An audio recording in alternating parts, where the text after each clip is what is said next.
I'm an entrepreneur. And what do entrepreneurs do? Entrepreneurs fix problems. They identify problems and they fix them. And so I have spent a lifetime working with and for women. 5.5 years ago, I started Reach Higher. Focus programmatically on working with corporations to bring great talent back into the workforce with training and jobs and support so that they can have a roadmap for success and it can positively impact their lives. There's been a lot of discussion around leaning in. Sheryl Sandberg did an amazing job of bringing this conversation to all of us. But I believe we need to give women more to lean on. There's too much pressure, and we need to give them more support. Focusing on the problems isn't good enough, and honestly, for the last 5 years, the same reports come out showing the same information. We need to just start fixing them, and we need to do experiments, and we need to do trials, and we need to do pilots, and we need to be creative and innovative to get the talent that's sitting on the sidelines, the talent that's leaving our corporations, better served, better engaged so that they can move forward. We need to do better. And we need to do something to change the trajectory for women in work. And we need to do it now.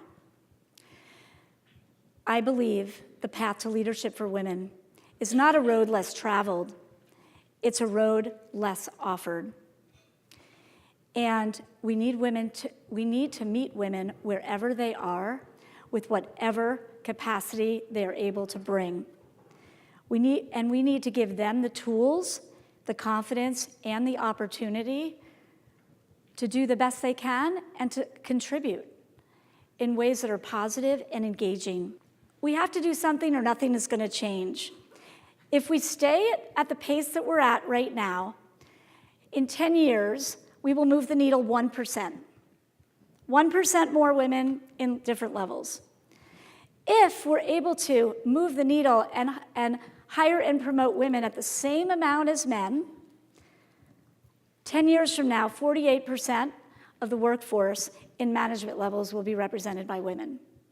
So that's either massive change or no change. We really do need to start doing things differently. So I'm going to now turn my attention to the positives. 5 ways that I think we can make a difference to change the outcome and address professional women today. So number 1, we just have to start earlier. I think you might have heard that in my talk. Everyone knows about all those high potential programs. You get to 5 to 7 years out in your company, and maybe in your company it takes 10 years to be in this like leadership group that gets extra opportunity to get some leadership potential and support. Why are we waiting that long? That's a long time to wait. And guess what? We just know that millennials aren't waiting on anything. So, like, what are we missing here? So there's just too few left, and it's just too late. So, in fact, 7 out of 10 millennials are disengaged at work today. And I think that we've heard this thread through many different presentations in the last 2 days. My belief is without a roadmap, they are left to fend for themselves. And guess what? This is a population that's used to having a roadmap, having lots of support and lots of vehicles to get to where they need to be. Without the positive reinforcement, being dropped into companies, being left a chance on what project you're assigned, what manager you're assigned to, what is the future of that project that you're on, we're really leaving all these high potential hopefuls that we all work so hard to identify and bring in, we're all leaving them the chance to what happens. And so we just can't do that. And so I talked a little bit about this, but we do need to look for new tools and new technologies that are going to speak to these audiences, millennials and Gen Z, and help support them where they need to be supported. And so I mentioned a little earlier about the tool that we are developing that's just going out there. all designed to help women thrive and grow early in their careers.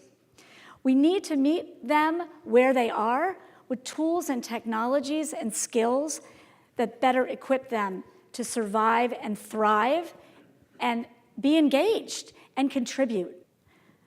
Number 2, leverage the power of peers and create networks of support.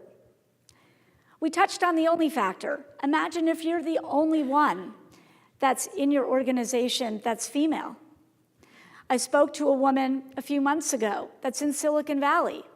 She's 26 years old and she manages 40 male engineers. Imagine that. And guess what? There's nobody for her to aspire to, and there's nobody for her below her to pull along. She's kind of on her own. And that's really isolating, and that's lonely. And many of you might have been and are in similar situations. But we need to provide more surround sound support. And I'll use the word love. We heard that earlier. So we really need to help women get to the places that they need to get. Number 3, we need to be intentional. We need to be intentional with how women get offered more opportunity and challenges so that they're better prepared for the jobs that will lead them to more significant roles. We need to invite women to apply for jobs. The data shows that women don't raise their hands. They think if they're not 100% qualified that they don't actually apply for the jobs. That's a problem. Number 4, we've heard a lot about making men our partners. It's clear we won't build a new pathway for women in leadership without men. Diversity is all about all of us. Women control $20 trillion of consumer spending each year, 85% of the consumer spending. We need seats at the table. We need to be helping advance the products and services that are out there. Having more women on our teams allows us to create better products and services. Imagine having 300 million users on your platform. 150 million are women, and yet only 20% of your workforce internally are women. How are you going to really understand the needs that they have and develop the products and services that are going to speak to them so you still have 150 million women and maybe you have 200 million because you've actually grown your base?